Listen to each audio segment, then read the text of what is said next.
Thanos.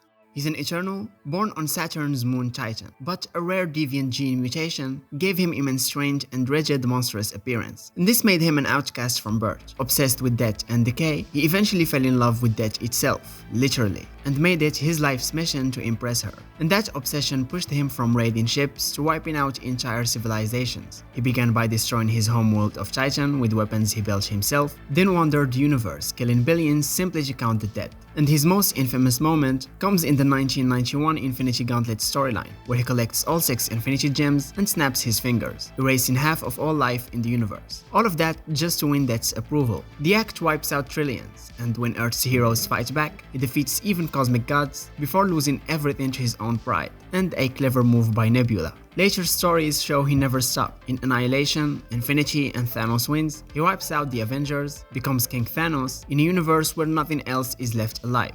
All of this is in the comics, and the Marvel Cinematic Universe simplified this into the iconic snap. In Avengers Infinity War, Thanos believes the universe has limited resources and too many people. His solution? Use the Infinity Stones to wipe out half of all life in a single move. Families vanish, governments collapse, and the world is left in grief. And even when the Avengers undo the snap, the scars of that 5-year gap remain. And what makes Thanos stand out among the biggest mass murderers in fiction isn't just the body count, it's the scale. He doesn't just kill people or wipe out civilizations, he killed halves of entire realities, threatening cosmic destruction like simple math.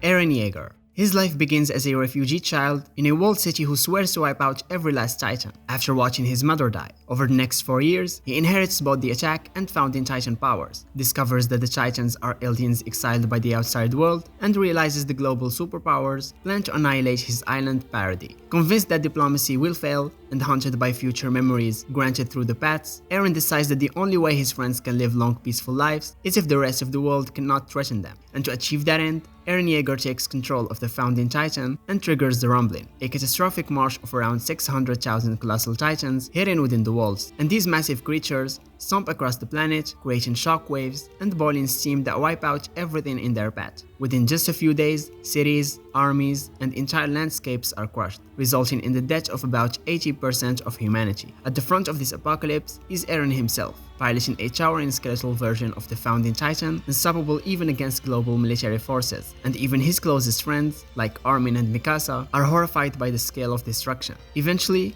a group of Survey Corps veterans and Marleyan warriors and his friends manage to kill Eren and stop the Rumbling, but the world is left in ruins. Billions are dead, ecosystems are gone, and civilization is pushed back to primitive conditions. And in a final moment, within the mysterious Paths dimension, Eren claims he did this to ensure the survival and freedom of at least some of his friends. But no matter his reasons, he still committed genocide. Cipher. He is the main antagonist of Gravity Falls. He is a trillions of years old, trans-dimensional dream demon who originally came from a flat, two-dimensional universe known as Euclidia. He got tired of what he called flat minds and flat dreams, he built a portal to other dimensions and flooded his own world with chaos, destroying every living thing in it, including his own parents, just to watch it all burn. In a single moment, he wiped out an entire dimension, setting the tone for his long journey as a being obsessed with destruction. After drifting through the Nightmare Realm, Bill found a new target, Earth, and in the events of Gravity Falls, he triggers Weird Mageddon, a reality-breaking apocalypse. By possessing Stanford Pines, he opens a dimensional rift and unleashes pure madness. Gravity bends, people turn to stone, and monsters roam the skies. And the visible death toll is small, but Bill's intentions were massive. The collapse of the Tri-State area was just the beginning. His ultimate goal was to rewrite reality itself, turning the entire world into a nightmare landscape where chaos ruled.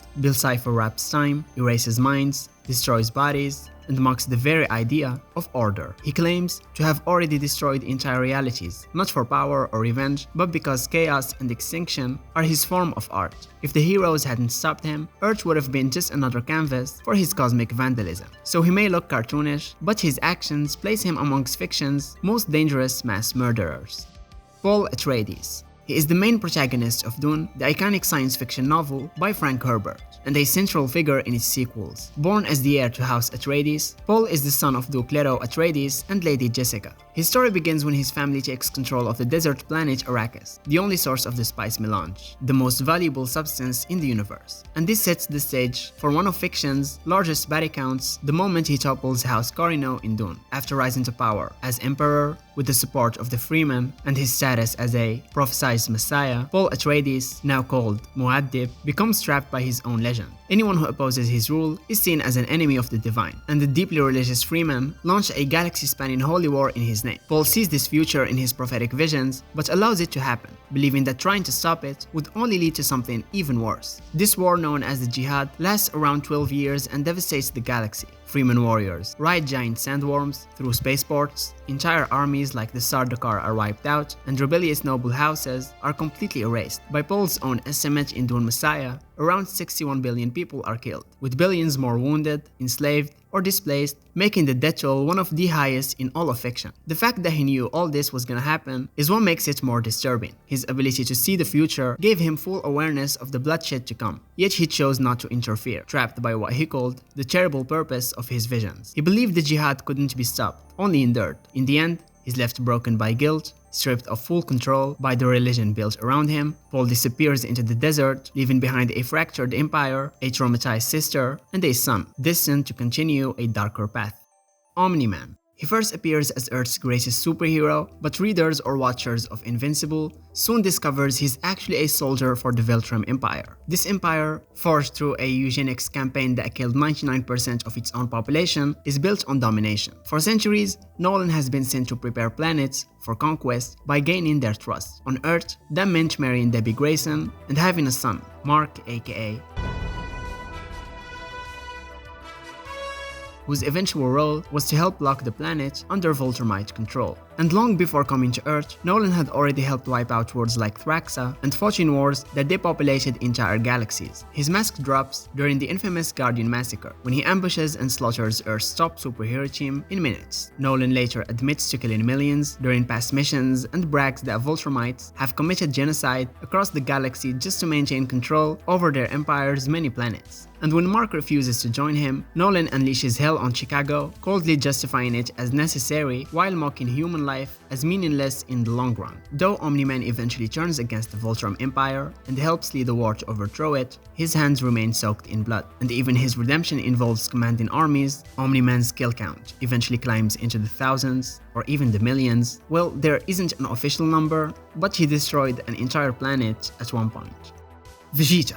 His legacy of destruction begins long before he ever arrives on Earth. As the prince of planet Vegeta, he's raised from childhood to be a tool of war, first by his father and later by Frieza, who uses him as a planetary exterminator. By the age of 4, Vegeta can survive in space, drop onto alien worlds, and wipe out entire species so the planets can be sold on the black market. As a teenager, alongside Nappa and Raditz, he destroys countless civilizations. In the anime, he casually eradicates the insect-like world of Arlia and brags that there are few planets left that haven't heard the name of the Saiyan Prince. Frieza's own records suggest that Vegeta's kill count stretches into the billions, with every conquered planet completely sterilized of life. When he arrives on Earth, the brutality becomes even more personal. He demolishes entire cities just to find Goku, kills Nappa without hesitation, and uses a power ball to transform into a great ape, a move that nearly shatters the planet before he is stopped. On Namek, he escalates to full-blown genocide, slaughtering peaceful Namekians, gunning down Frieza's soldiers by the hundreds. Even though many of his victims are later revived with the Dragon Balls, the terror and destruction he unleashes are very real, and Vegeta openly admits he's lost count of the people he's killed.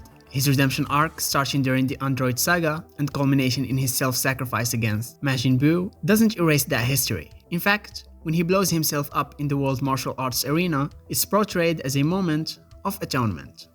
Rick Sanchez. His body count spans entire timelines. Long before Rick and Morty begins, Rick C-137 helps develop the dark matter engine and uses it to destroy the Citadel's databanks, killing thousands of alternate Ricks in one calculated move to prove his superiority. With his portal gun, Rick can hop between realities at will, and when he accidentally mutates Earth's population into Cronenberg monsters in Rick Potion 9, he doesn't fix it. He just finds another timeline where that didn't happen, kills his alternate self, and quietly takes their place, and the original Earth he left behind becomes a wasteland. And he did it in a way that it seems like it wasn't even his first time. Other than that, many of Rick's inventions come with a hidden body count. His car battery is actually a microverse, a tiny universe where an entire civilization unknowingly powers his vehicle, and when they try to break free, he destroys the microverse, killing trillions. In the Ricklantis mix-up, his influence sparks a coup that collapses the Citadel, with multiverse-wide casualties. And even his jokes leave trails of death, ruining the Galactic Federation's economy, dooms planets that relied on it, and turning soldiers into bricks or snakes, wipes out species by the millions. Most of the time,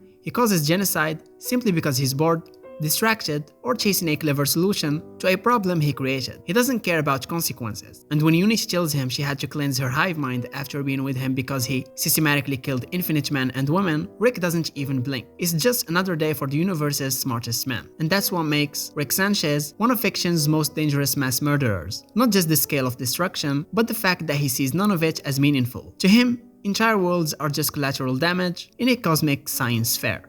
Darth Vader. As Anakin Skywalker, he executes Order 66, transmitting Palpatine's command that leads clone troops to turn on the Jedi. But he goes a step further, personally leading the 501st Legion into the Jedi Temple and slaughtering everyone inside, including children. In universe records, estimate around 10,000 Jedi were killed, and modern Star Wars scholars classify this as genocide. Not just against a military group, but against an entire Force-sensitive people. Once transformed into Vader, his killings escalate from personal to industrial. He plays a key role in the creation of the Death Star, and stands beside Tarkin as it fires on Alderaan, instantly vaporizing 2 billion civilians, and his wider campaign of pacification adds countless more. He authorizes the destruction of Mandalorian cities, wipes out the Night Sisters of Dathomir, and kills his own officers very often. Beyond the major events, Astromech Data credits him with destroying over 150,000 enemy fighters, and expanded lore reveals that entire planets were bombed from orbit under his command for resisting the Empire. His eventual turn back to the light doesn't erase the damage. By that point, Vader has been directly or indirectly responsible for billions of deaths, both as a warrior and as a commander of terror. And that's why he stands among fiction's most infamous mass murderers, making fear, oppression, and genocide